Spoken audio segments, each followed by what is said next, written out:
Bismillahirrahmanirrahim. Alhamdulillahi alamin. Allahumma salli ala sayyidina Muhammadin wa ala ali sayyidina Muhammad, amma ba'd. Lanjutan muqaddimah Ihya Ulumuddin. Bismillahirrahmanirrahim. Qala al-muallif rahimahullah nafa'ani wa iyyakum bi asrari fid darin. Amin. Al-awwalu, yang pertama, hallu ma aqduh wa kashfu ma ajmaluhu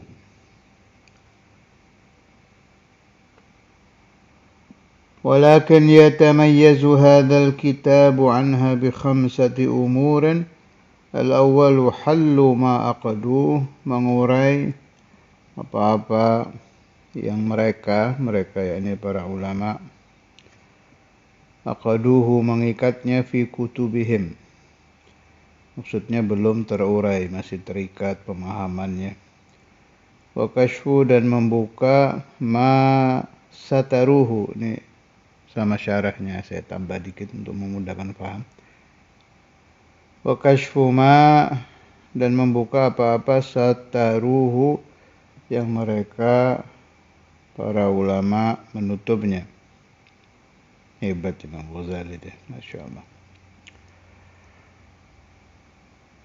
Ini menunjukkan bahwa Imam Ghazali itu bukan hanya mengarang Ihya itu membawa pendapat-pendapat beliau sendiri saja, tapi mutalaah kitab-kitab banyak, dan menunjukkan juga bahwa beliau kalau mutalaah itu akalnya hidup.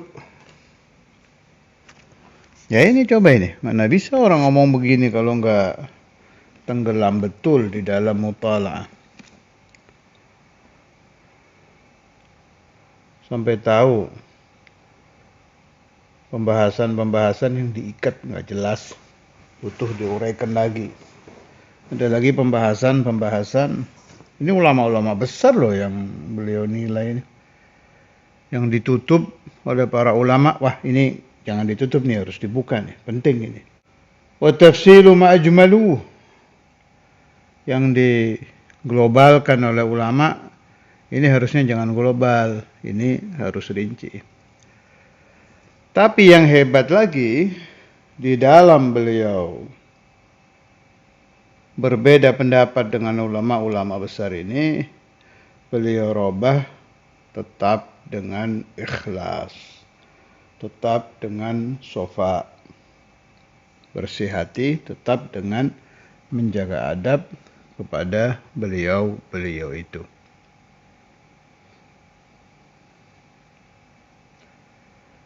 Tafsilu ma ajmaluhu. Al-thani tartibu ma baddaduh, mentertibkan lagi, farragu,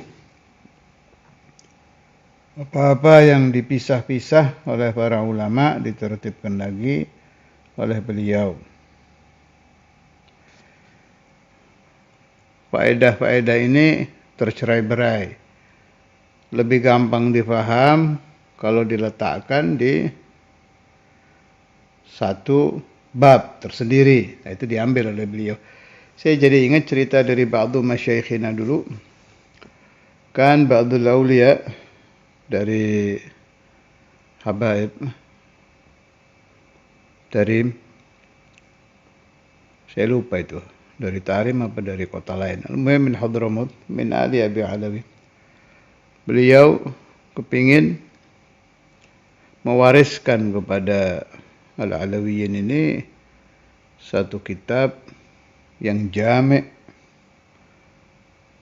yang terkumpul di dalam kitab itu semua masalah qalb dan yang bergantungan dengan qalb. Bagaimana caranya orang yang rakus makan untuk sembuh dari penyakit rakus. Itu serius itu dipelajari betul itu oleh Habaibun al-Qudama. Sampai ada pembahasan Abdul Qahwah, itu saya temukan di kitab apa itu, sebentar. Rihlatul Maghribi ke Tarim itu kalau nggak salah, di rihlahnya orang Maghrib ke Tarim.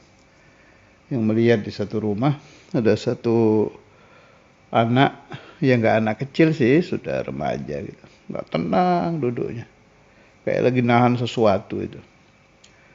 Akhirnya dibilang, biar ini sedang menahan, dia sangat senang ingin minum kopi, jadi ditahan. Syahwat itu.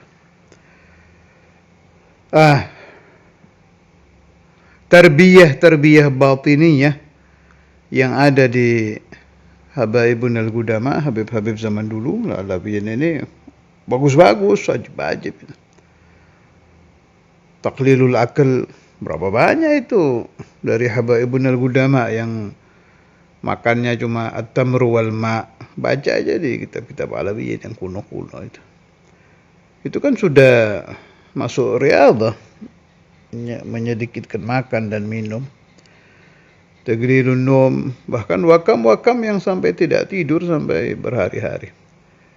Ini pembahasan ini, pemahaman yang ajib, sangat baik ini, ingin dijadikan di satu kitab, dijadikan warisan.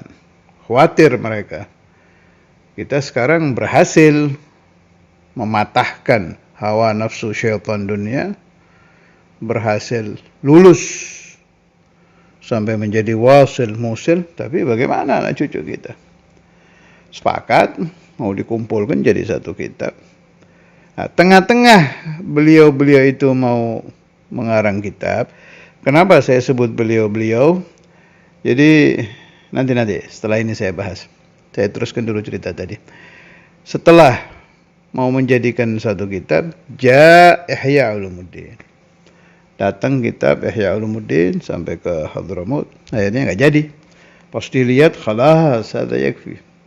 Itu wataknya orang-orang ikhlas itu begitu ya. Kalau sudah ada, dan saya yakin beliau itu bukan hanya lihat kitab Ihya, Ra'au al-Imam Al-Ghazali bil Kashf, manil muallif Muhammad bin Muhammad Al-Ghazali, pasti sudah dikasyaf seperti apa orangnya itu.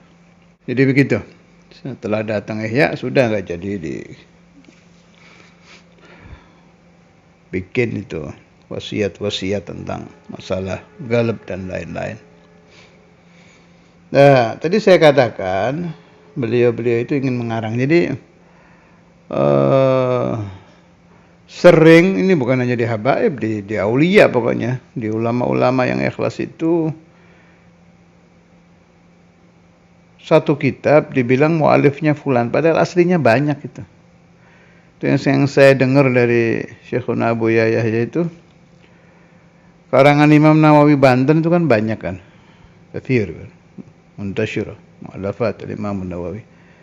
Tapi kata Buya dulu, nggak tahu beliau dapat faedah keterangan dari mana, tapi saya ingat betul itu beliau ngomong waktu menerangkan bab ikhlasnya ulama-ulama dulu itu. Itu katanya yang ngarang Mu'alafatul Imam Nawawi bukan satu orang itu. Syekh Talha bin Talabuddin, cucunya Sunan Gunung Jati itu, yang wali besar, alim besar, yang makamnya di Cirebon. Kalau kita makam Sunan Gunung Jati itu kan di sebelah kanan kan, kalau dari arah Indramayu mau ke Cirebon. Ini gunung sebelah kanan, ini gunung sebelahnya aja, seberangnya itu. Tuh di situ makamnya Syekh Talha. Itu satu zaman dengan Imam Nawawi Banten dan Ki Khalil Bangkalan. Ikhwan ini tiga itu.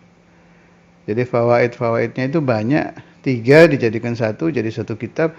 Tapi dua orang ini nggak mau disebut namanya, Syekh Talha sama Ki Khalil. Naam, Ki Khalil lahu mu'allafat yang pakai nama beliau saya tahu, khususun fi ilmin nahwi. Tapi ini Imam Nawawi begitu.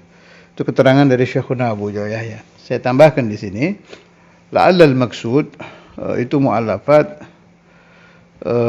yang saat ketika ikhwan ini berkumpul ya. Kan enggak kumpul terus ini. Akhirnya kan Ki Khalil di Madura, Syekh Talha di Cirebon. Imam Nawawi kalau nggak salah tetap di sana kan, tetap di Makkah, sampai makamnya juga di sana. Radhiyallahu taala anhum wa nafa'ani wa iyyakum bi asrarih fid dharain amin. Wakam banyak itu. Minan ulama inal mutaakhirin, saya dengar juga ada yang begitu. Saya nggak enak nyebut namanya. Tahu saya ada alamah yang lagi top sekarang itu, kalau ngarang nggak mau pakai namanya, dipakai nama fulan yang lain. Nama siapa? Nggak enak lah saya sebut beliau, yurid an yastur. Saya hargai. Artinya itu bagus di satu sisi untuk menjaga keikhlasan. Lah yang mau dimunculkan juga bagus. Kayak Imam Nawawi itu mau nama beliau saja yang keluar, itu juga bukan berarti beliau tidak ikhlas sih. Nggak ada sekelas Imam Nawawi nggak ikhlas, pasti mukhlis. Ya beliau berpikirnya kalau semua nggak mau nggak jadi keluar ini kitab. Mau nggak mau harus ada yang muncul. Kayak ada orang mau sholat jamaah, semuanya ingin menjaga hati biar bersih. Nggak ada yang mau jadi imam. Kalau semuanya nggak ada yang mau jadi imam, ya nggak ada sholat. Lazim fi wahid yaqum. Radhiyallahu anil Imam al-Ghazali wa an sairi ulama'ina al-mukhlisin wa nafa'ani wa iyyakum wal ahbab ad-durriyah min barakatihim fid din wad dunya wal akhirah. Kembali ke kitab. Tartibu ma baddaduhu ay farraguhu fi mawadhi'a shatta wa nadhmu ma farraguhu, dan mengumpulkan lagi apa yang dipisah-pisah oleh para ulama. Ar-rabi'u hadfu ma karraru, menghilangkan apa yang mereka ulang. Ihya ini juga banyak ya yang mengarang mukhtasarnya ya. Saya dengar juga dari Sadiquna Al-Ustaz Farhan, muridnya Habib Umar bin Hafid, itu katanya Habib Umar ada karangan mukhtasar Ihya. Kalau salah namanya Qobasatun Nur. Qabla Sayyidil Habib Umar banyak lagi. Kulluhum bermaksud untuk mendapatkan barakah dari Al-Imam Al-Ghazali dan memudahkan supaya Ihya itu kan besar kan, 4 itu. Mengingat semua ya berat ya, makanya dibikin mukhtasar. Wa ana atadzakkar Syekhuna al-Imam Al-Habib Abdullah bin Abdul Qadir Bisbagi juga ada majalis yang mengajar mukhtasar Ihya, tapi yang sering memang Ihya-nya langsung. Tapi saya ingat tuh pernah ya, Ustaz Imam dulu يدرس موعظة المؤمنين مختصر إحياء علومُddin. Dah, semua bagus. Al-Qasad Zaid, tujuannya baik. Lakin bicara asrar, ini lain lagi kan. Saya menemukan pembahasan Sayyidi Al-Habib Ahmad bin Hasan Attas di ba'di kutubih, wallahu alam di Tadhkirun Nas apa di yang tulisan tangan itu saya lupa, pokoknya saya pernah nemu ada pembahasan beliau. Beliau bertanya begini, kalau mereka, yakni ada ulama yang mengikhtisar, meringkas-ringkas kitab, disebutkan oleh beliau, ya mathalan, untuk memudahkan paham ya, saya nggak ingat kitab-kitab apa aja yang disebut oleh Ahmad bin Hasan. Sekarang seperti Ihya ini. Seperti Ihya umpama diringkas, apakah mereka bisa meringkas asrar yang ada di Ihya? Ya, jelas tidak kan.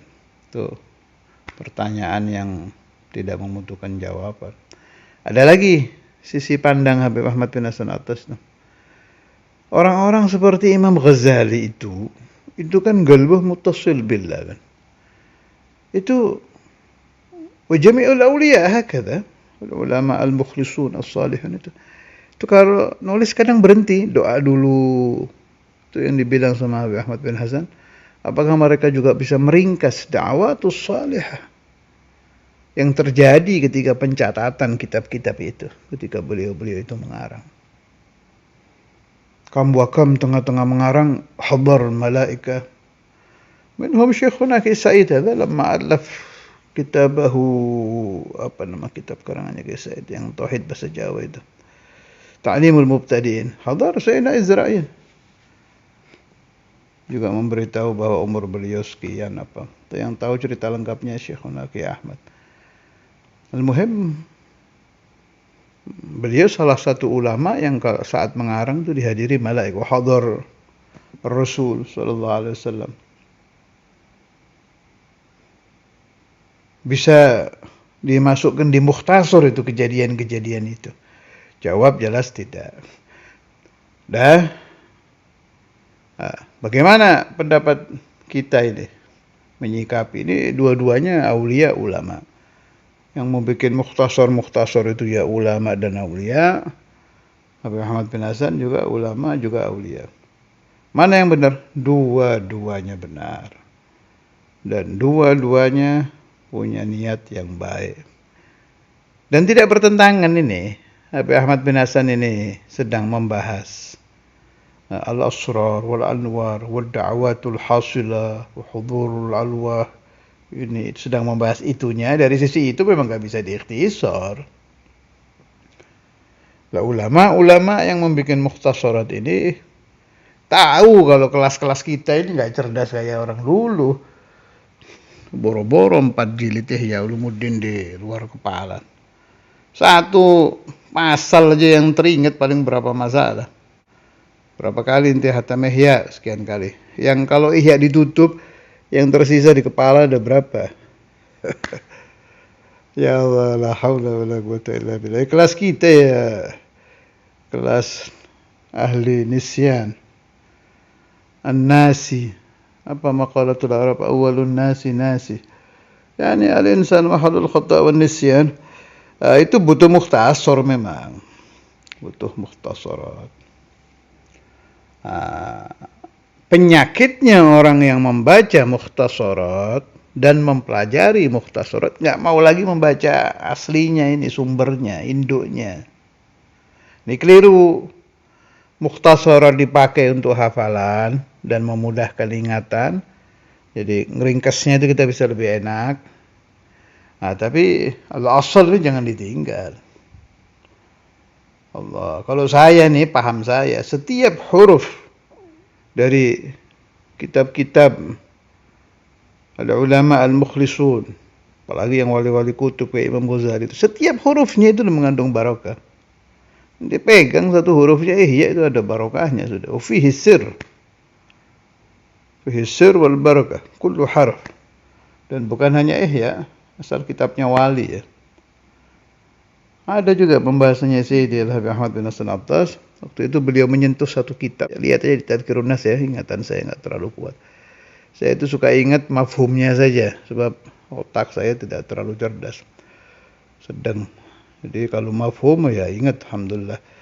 Habib Ahmad bin Hasan bilang, ini ngasih contoh beliau waktu itu, ngambil satu kitab. Saya merasa kenal barakah hatta fi lamsi hadzal kitab. Tangannya ditaruh itu, ditempelkan di kitab. Kitab Imam Ahmad atau siapa waktu itu. Nih, dipegang aja sudah terasa barakahnya. Allahu Akbar. Itu kutubul aulia itu begitu. Belum diamalkan, belum dipelajari, belum dibaca, dipegang aja sudah ada barokahnya. Taruh rumah itu udah ada barokahnya. Apalagi yang sampai hafal, faham, mengamalkan, ya kamil. Kembali ke kitab Ar-Rabi'u hadfu ma karraruh, menghilangkan apa-apa yang mereka ulang. Jadi al-mukarrar dihilangkan. Lalu ulama-ulama itu yang dibilang Imam Ghazali tadi kan ulama juga itu. Yang banyak yukarrir fi kutubihim. Salahkah mereka? Saya jawab enggak. At-takrir yufidu at-tagrir. Cuma kan Imam Ghazali ini lagi yuridul ikhtisar. Jadi sebetulnya begini ya. Al-ulumul batinah dan yang berhubungan dengan ulumul batinah itu kan sangat luas. Makanya ulama yang ngarang juga banyak. Itu diikhtisar jadi ihya gitu. Lah ihya ini diikhtisar jadi mukhtasar ihya. Ada lagi yang mengambil lubbul ihya. Ada yang bilang an-nasaih Syekhuna Imam Al-Habr yang kalam itu. Habib Abdul Qadir bin Ahmad bin Fiqih radhiyallahu anhu. Wa nafa'ani wa iyyakum wa auladi banati dzurriyyati wa talamid as-salim barakati asrar fid darain amin. Syekhuna Said bilang hikam lubbul ihya. Kilahuma sahih. Hikam lubbu wa nasaih lubbu. ولب الحكم كما قلت لكم مرارا لا حول ولا قوة إلا بالله العلي العظيم. Maka siapa-siapa yang telah berhasil fi kulli waqtin wahinin abadan dalam apapun sudah bisa mencampurkan dengan darahnya, dengan nadinya, dengan dagingnya, dengan ruhnya, la haula wala quwwata illa billah. Yakni setiap dia tidak tahan dengan maksiat, ingatannya kepada Allah itu bukan mengingat-ingat, memang teringat. Saat dia akan taat juga bukan mengingat-ingat, otomatis teringat bahwa yang menciptakan taat adalah Allah, yang menghilangkan maksiat Allah, yang menghalangi saya dari maksiat adalah Allah. Sudah begitu, saya bisa katakan dia ihya berjalan. Dia hikam berjalan, dia nasaih berjalan. Itu nihayahnya nanti begitu. Tapi itu ya bagawagad ya. Secara adat itu lama. Tapi Imam Ghazali kan sering membahas di kitab-kitabnya sesuatu yang menurut pikiran kita lama, kalau Allah yuridu an yatwiyahu ya jadi sebentar. Yang ini ya, yang sering merenung, madza qasada Imam Al-Ghazali bihadzal kalam, yang sering begitu kalau baca ihya itu. Jangan hanya baca, artikan, tutup, taruh di peti. Lihat Talamidhi di Darul Hadith fi Ribat ada. Jadi yang sering ingat-ingat kita lagi sendiri tadi apa ya Imam Ghazali kalam apa? Apa maksudnya itu?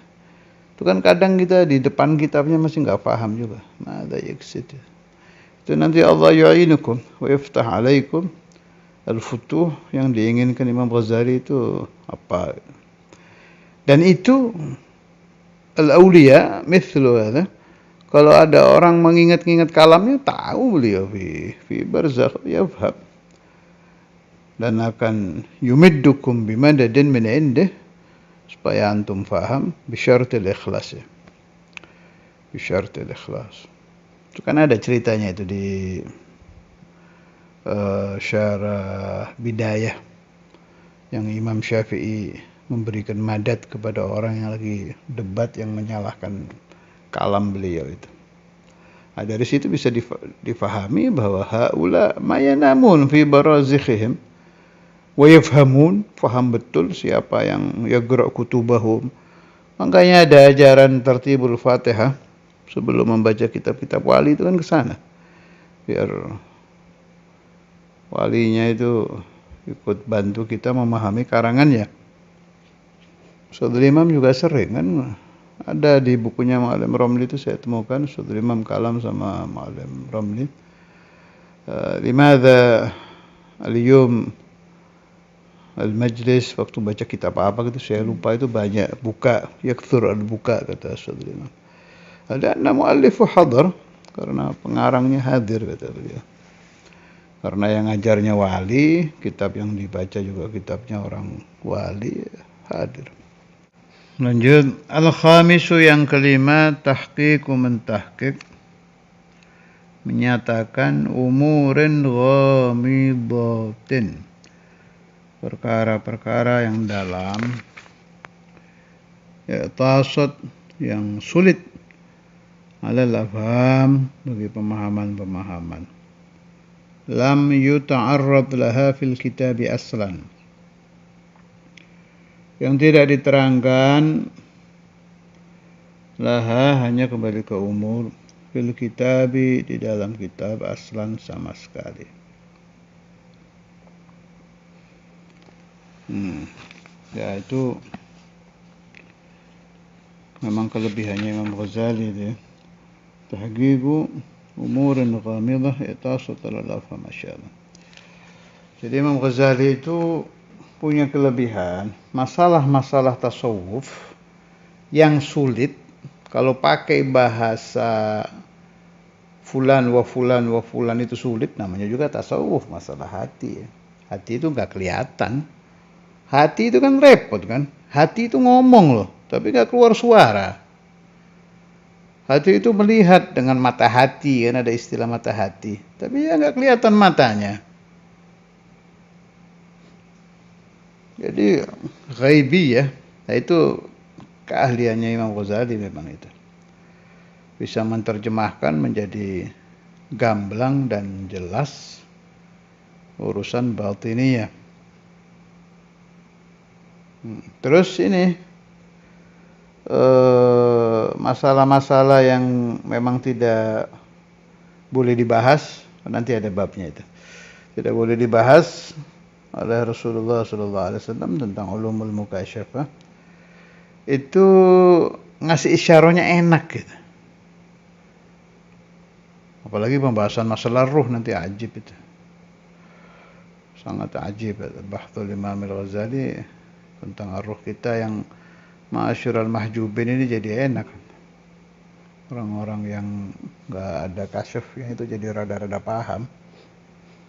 Nah, jadi gini, kenapa Imam Ghazali begitu? Sebab beliau ngalami. Jadi para perawi, orang-orang yang menerangkan, ini bila orang-orang itu ulama-ulama yang menerangkan tentang urusan batiniyah, tentang urusan qalbiyah, itu dibagi dua. Ada orang yang cerita tapi tidak pernah ngalami. Ini kita pembaca rada susah memahaminya. Sebab dia cerita, gak ngalami sendiri. Ada orang cerita tentang haji, tentang umroh, ditanya, ente pernah haji, pernah umroh? Enggak. Gak tahu dari mana? Ya dari orang ngobrol loh. Ya Allah, ya orang ngobrol dengan ngalami sendiri ya langit bumi. Ada orang cerita tentang zuhad, sampai yang dengar pingin kawin, ente sudah zuhad? Belum. Kok bisa cerita? Ya katanya. Wah repot jadi katanya.